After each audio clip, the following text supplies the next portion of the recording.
The reunion had the weight of inevitability. I arrived early as usual, holding my daughter's hand like a fragile talisman, trying to shield her from the familiar undercurrent of judgment that pulsed through our family gatherings. The house smelled of fried chicken, old perfume, and something faintly antiseptic, Grandma's signature scent, or maybe the furniture polish she insisted made the place presentable.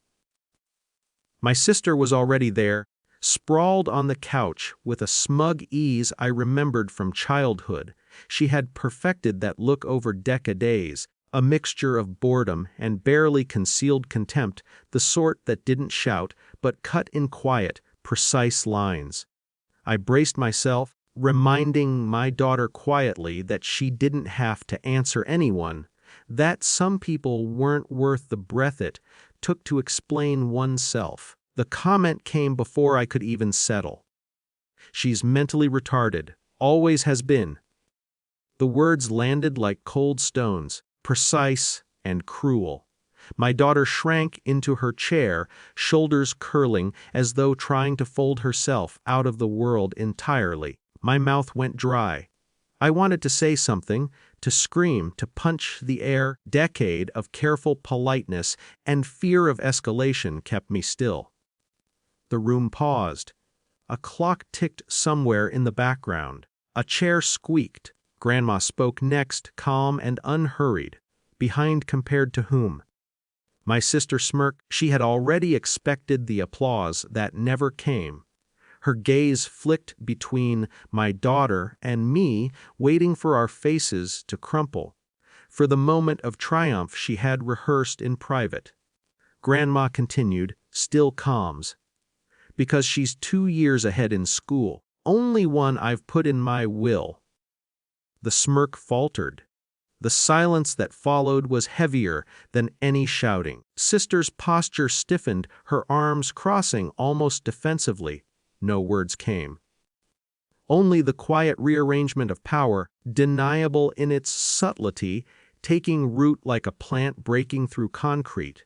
I exhaled without realizing, a soft sound of relief. My daughter looked up at Grandma, eyes wide, unsteady, but no longer shrinking. She saw herself through the lens of someone who had authority and clarity, someone who understood without needing to explain. Intelligence and value were not measured by cruelty.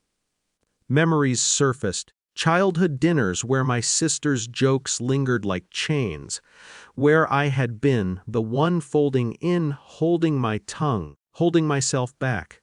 I remembered every comparison, every whispered, "less than," that had taught me silence was survival. And now, watching my daughter, I understood that silence could no longer be the default. But action didn't have to be loud. Sometimes, witnessing and preserving dignity was enough. I caught my daughter's hand beneath the table. It was small, tense, but seeking connection, squeezed lightly. Not because I had anything to prove to my sister, but because the tension had shifted. Invisible walls of authority, long cemented by my mother's calm intervention, had reconfigured. The rest of the evening drifted on. Conversations continued, fragmented and awkward. My sister avoided eye contact, forced smiles appearing and vanishing like faulty signals. Nobody applauded or congratulated. The victory was quiet, almost invisible to anyone not paying attention, but it existed. It was enough. I reflected on Grandma's choice to frame her correction through fact rather than emotion. She didn't shame my sister. She didn't attack. She simply stated a truth, an undeniable observation that revealed the hierarchy in a single, unflinching moment. Was the kind of authority that doesn't need to shout. It simply is. My daughter, still alert to the tension, spoke softly to me later as we gathered our things to leave. "She won't say that again, will she?" "No," I said. "She won't." Even as I said it, I knew it wasn't that simple. Power shifts don't erase old patterns entirely. My sister would find ways to measure, to critique, to judge, but the ground beneath her had changed. The floor that had always supported her cruelty was no longer as steady. And my daughter had witnessed that without losing herself, which mattered more than any words. Driving home, the winter sun low and pale, watched my daughter's profile in the rearview mirror.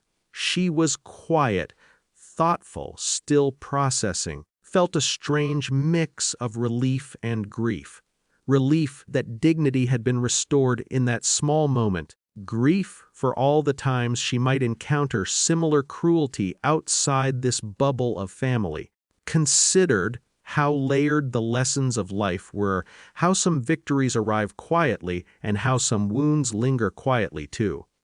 At home, she went straight to her books, unprompted.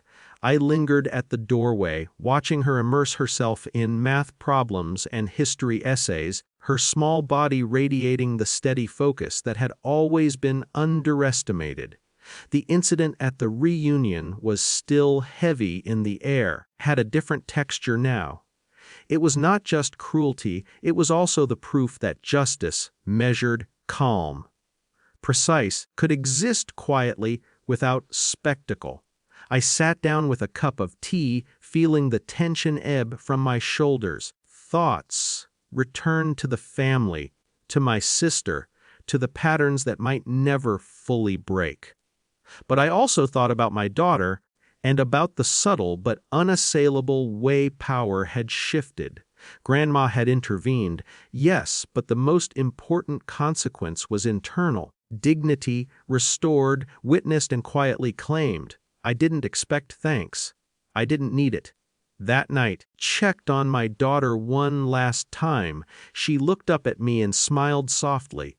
It wasn't a victory dance. It was something quieter. Recognition, safety, permission to exist fully in her own skin. And for the first time in a long time, let myself feel the calm satisfaction that comes from claiming a small piece of control without spectacle, without rage. The world outside might still be cruel, but in this room, in this moment, she had been seen. She had been defended. The measure of a person, the true measure, had been quietly affirmed. No applause, no shouting, no confrontation.